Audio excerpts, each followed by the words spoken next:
Hey guys, welcome to another episode of Just Another Tuner. Today we're going to get back to work on the Mazda 3 Turbo. So as you saw in the last video, we made, I thought, pretty good strides on getting this thing back up and running and everything. So today we're going to be looking at that oil line and start to figure out what to do to fix that and hopefully get this thing back on the road. Stay tuned. So a lot of the problem that we were having yesterday, as you all will saw, is that we were having issues out of our oil restrictor that we bought. It was right up in here, attached to this line here, and it was just gushing oil out of that and all down in there and everything. So after doing some research, I realized that my turbo is not a ball bearing turbo, it is actually a journal bearing turbo. So with that being said, it doesn't actually require a restrictor. So what we're going to end up doing is removing this out and bypassing the restrictor. We're not going to have the restrictor. We're going to get rid of it after doing some research. So that's what we're going to do today. We're going to see what pieces we need to make this work. We're going to head to Lowe's, get everything that we need, and come back and put this together.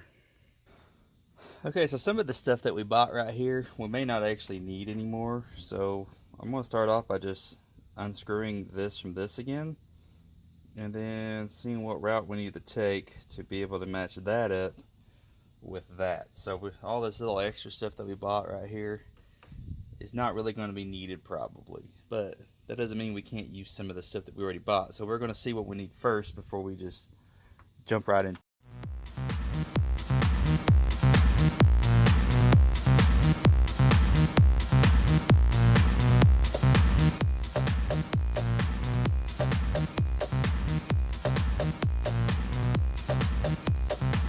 Good news. The pieces that we have, we don't have to go to the Lowe's after all, because that end right here will go into the turbo, and this right here screws into right here. No big deal. So we can use what we already have. At least we're going to try it, see if it works. We're going to clean them up a little bit, put some new thread sealer on, and screw it in and see if it works.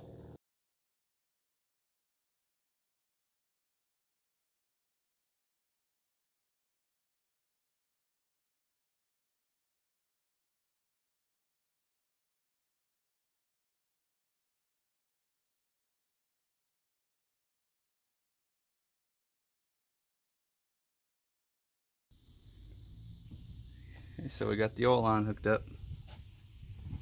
There it is. It's like the most snug it's ever felt. So hopefully that'll work. We're gonna give it a shot. And the oil line, I know it's just kind of looks like it's just sticking up all the way through here, but you know, for those of you, since you are Mazda 3 owners, you know there's a cover that goes on this. So my plan is just to kind of put it down like this, and then just put the cover on it, and that'll keep it held down. So, oh, I kind of like it. Well, let's get this thing jumped back off here, and we'll see if we still have an oil leak.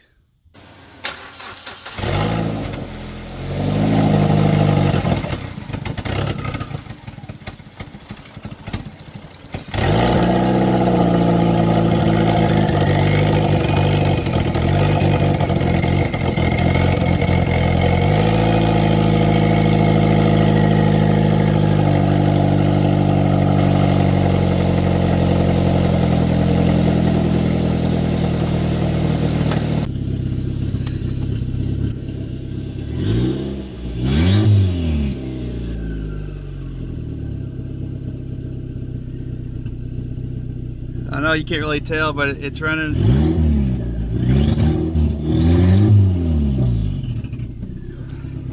Let it sit at idle for a second, rev it up. Keep watching for these oil leaks. Ah, did I finally fix it? I sure hope so. I sure hope so.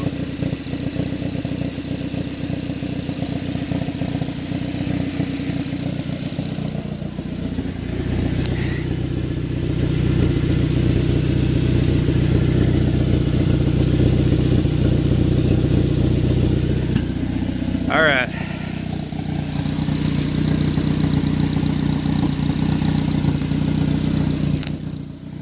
We're gonna go ahead and turn it back off and check our oil levels to make sure that the oil is good from where it lost some. And then we'll get it started back up and we'll keep an eye on it for a minute. And if all looks well, we'll take it for a test spin. And then when we get back, we'll take a look at that. Well, actually we might take a look at the exhaust first and then take it for a test spin. I think you can kind of see it. You got a little smoke coming from here. I've been letting this thing idle just for, you know, 10, 15, 20 minutes or so. And I'm getting this smoke, if y'all can see it. I think you can faintly see it now. It's starting to go away, but I thought maybe it's just because from where the oil poured out before. There you go. I think you can see it. I thought maybe from where it was pouring out from here and going all over the manifold, but I figured it would burn off, but it seems like it's still doing it.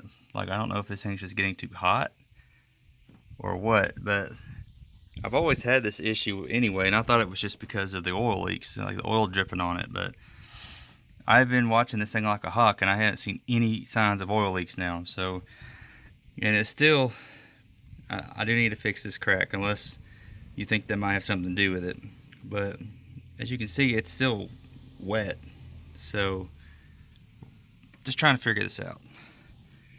Do you think it's smoking because of the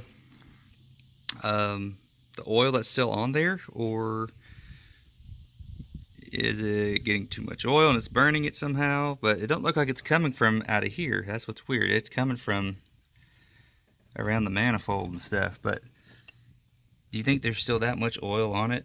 I mean, I know it's wet, but to where it's going to just take it a while for it to burn off? Thought of the day. Okay, first drive. All we're doing is going around the neighborhood, and I am holding this free-handed, and I apologize that it's so loud. My exhaust is still not hooked up yet, but we're going to give it a test run here, see how she does. Just kind of keep our eyes on the, whoop, there went my mirror. Okay, there we go.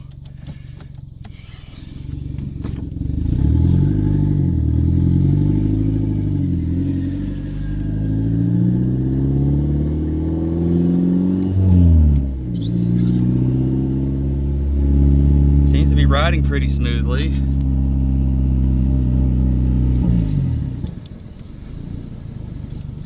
Oh, the brakes, they sound awful and where it's been sitting for so long.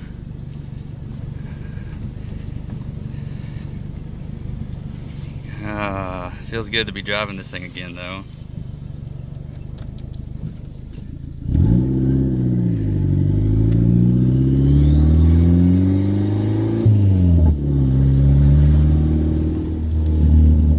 So far the air fuel ratio is, the lowest it's gotten is 14 to 15. Of course I know I haven't really gotten on it, but like I said, I am in my neighborhood, so I'm not trying to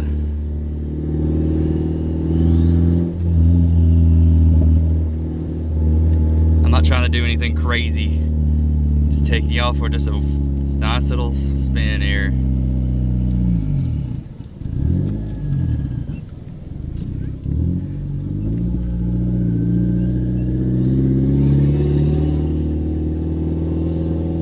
Yeah, I can tell the tires got a little lump in them.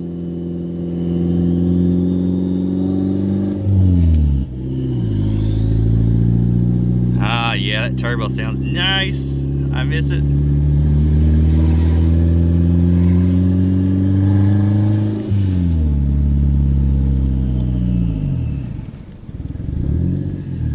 Nice. It did drive. All right, now we're gonna get out. Check that smoke real quick, see what it's doing.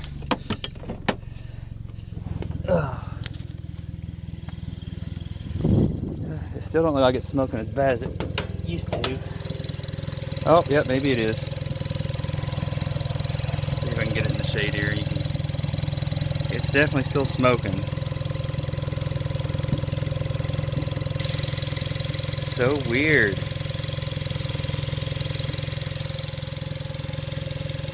Alright, well let's get it, we're going to get it back in the driveway and we're going to let it sit.